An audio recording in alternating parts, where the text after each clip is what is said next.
Raconter l'histoire du Petit Prince, c'est la plus belle. Il y a eu des choses intéressantes.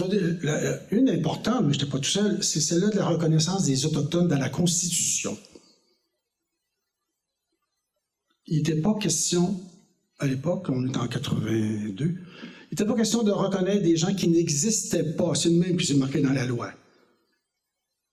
Les Indiens étaient une reconnaissance juridique, constitutionnelle de 1867. Un Indien, vous le savez, resté dans une réserve, pas le droit de voter, pas le droit de faire un testament, et pas le droit de prendre une décision sans que le ministre à l'époque signe, contresigne. Un Indien, personnellement, n'existait pas. Il existait via le ministre. Alors, quand est arrivée cette histoire d'Autochtones, dans la Constitution, les droits autochtones, alors le ministère de la Justice, c'était, on ne peut pas reconnaître des gens qui n'existent pas. Ça, c'était à Ottawa, c'était à Québec, partout.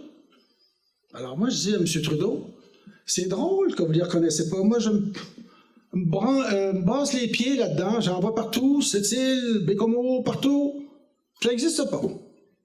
Il y a une erreur d'origine, ça ne marche pas, là. Alors, les avocats, M. Valter, Oscar, vous n'êtes pas avocat. Nous autres, on est les gardiens du droit. Bon.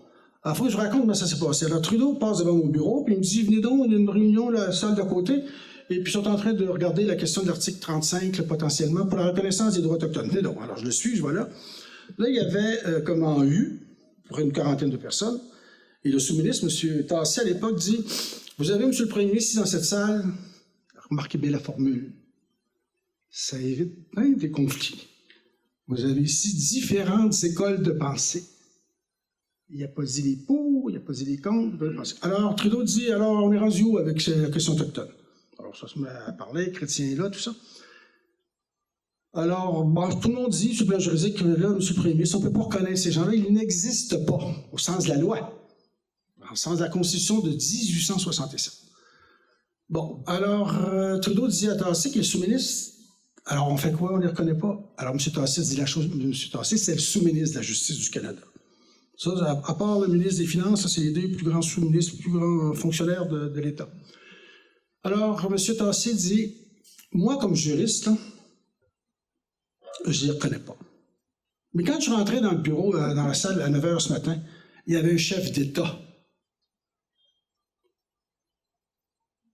C'est à lui à prendre la décision. Alors, Trudeau dit, chef d'État, c'est moi, alors prenez votre décision.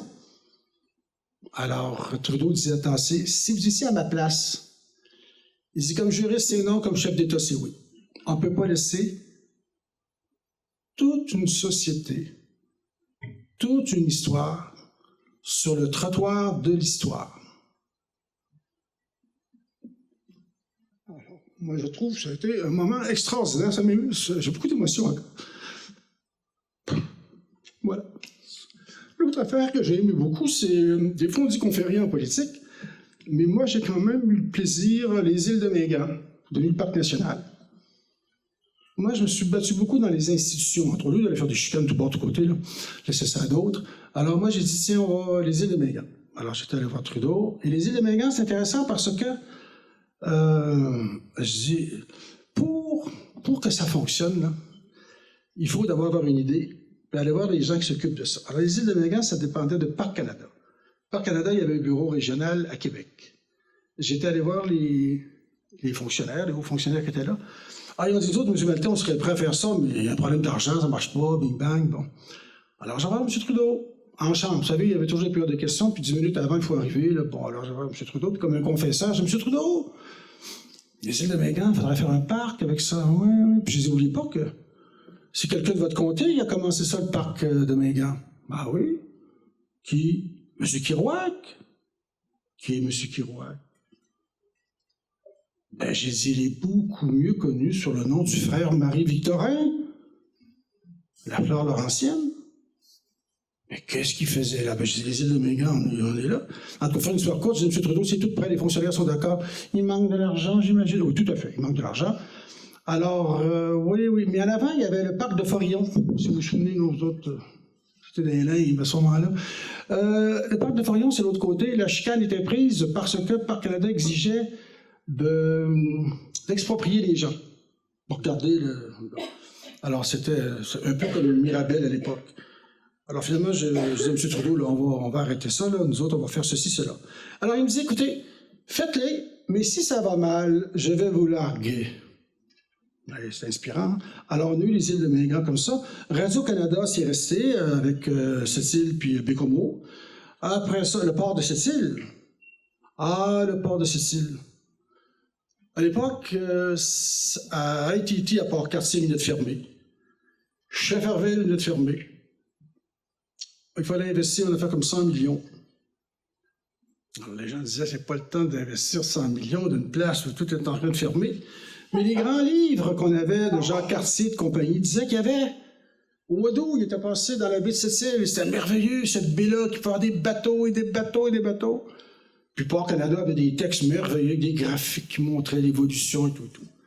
Alors j'aime M. Trudeau parce que moi, je vérifiais mes affaires, puis j'allais le voir, pas pour l'enquiquiner, là. Ah non. J'ai un projet, je vous parlais de proposition, j'avais toujours une proposition, mais que j'avais validée avec les fonctionnaires. M. Trudeau, c'est la poule et l'œuf. Le port n'est pas prêt, les compagnies ne viennent pas. Les compagnies veulent venir, le port n'est pas prêt. Puis vu que le port n'est pas prêt, on n'investit pas. Alors, peux-tu prendre une décision pour de l'avenir?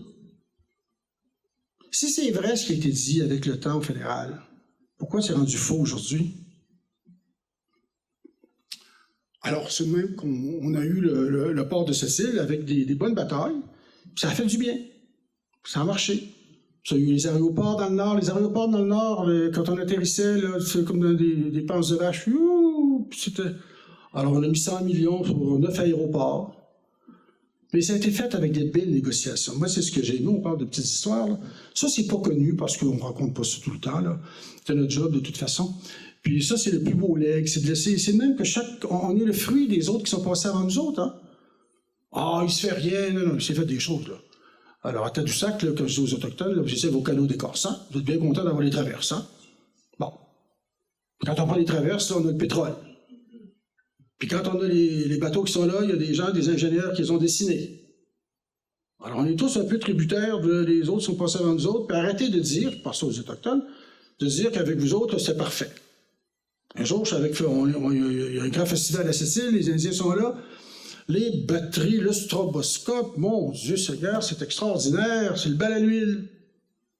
Alors Claude McKenzie dit, André, viens nous parler. Non, je parle pas. Bon. Alors, il faut bien y aller, quand tu vous demandez d'aller, je vais. J'ai dit, écoutez, heureusement qu'il y a Hydro-Québec. Il ne se passe rien ici à soir. Toutes les lumières sont là, toutes vos batteries, tous vos violons, vos trucs, puis tout électrique. Alors, il faut remercier Hydro-Québec, ils ont tout applaudi. Mais évidemment, on peut dire ces choses-là parce qu'on les connaît, puis c'est respectueux, il y a un peu d'humour là-dedans. Alors, moi, j'ai façonné avec eux autres une relation beaucoup plus personnelle qu'une relation institutionnelle. Mais elle est devenue institutionnelle avec le temps. Comme souvent, ils m'appellent pour toutes sortes de choses. Et j'aime ça leur dire, j'ai été négociateur pour eux autres. Puis des fois, Hydro-Québec, il fallait replacer ça un peu. Le gouvernement, il fallait replacer ça un peu. Puis il fallait replacer un peu les Indiens aussi.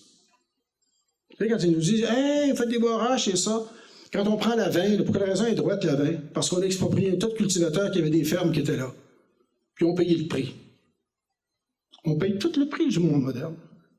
Maintenant, il s'agit d'être capable de faire au moins des relations responsables les uns avec les autres, puis donner le bon bénéfice à ceux qui ça revient.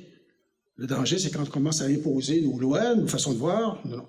Mais quand on prend la peine, moi j'avais le plaisir, moi que les Autochtones, le plaisir que j'ai eu, les travailleurs aussi, il y a un travail, tiens, je vais finir avec ça. Je suis à Shefferville, il fait mauvais. Alors, j'ai pas le choix de rester à Shefferville, l'avion part pas. Mon ami Michel Arsenault me dit, André, il faudrait que tu viennes à notre réunion syndicale. Vu que tu restes ici, il faudrait, viens. Ah, non, je ne réponds pas à votre réunion syndicale. Ça, c'est la pire affaire pour un politicien, c'est une réunion syndicale. Là. Alors, bon, on va y aller. Alors, il va. Alors, il y a à peu près 500 personnes. Alors, évidemment, ils ont toujours un langage un peu sacré quand on va, coller sur le député dessus, bon. Alors, il y en a un qui me dit, hey, vous lirez ça dans vos livres d'histoire, vous avez donné le minerai de fer pour 1 cent la tonne.